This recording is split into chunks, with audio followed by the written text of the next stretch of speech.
বৃহস্পতিবার পবিত্র রাতে কেউ যদি এই দোয়াটি 100 বার পরে কোনো দিন পৃথিবীর কোনো মানুষের কাছে তার হাত পাততে হবে না।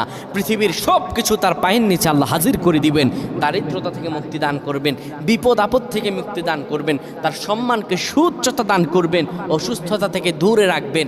আল্লাহর অশেষ দয়া ও রহম তাকে দান করে দিবেন। সুবহানাল্লাহ। বৃহস্পতিবার রাত এটি গুরুত্বপূর্ণ রাত। এই রাত সপ্তাহে একদিন আসে। আরবিতে রাত আগে আসে, দিন পরে আসে। সুতরাং বৃহস্পতিবারের যে দিন গিয়ে রাত, এটি বৃহস্পতিবার রাত নয়, এটি শুক্রবারের রাত, এটি জুমাবারের রাত, এটি দোয়া কবুলের রাত, আল্লাহর কাছাকাছি হওয়ার রাত। সুবহানাল্লাহ। এই বৃহস্পতিবার রাত আল্লাহ তাআলা বান্দার দোয়া কবুল করেন।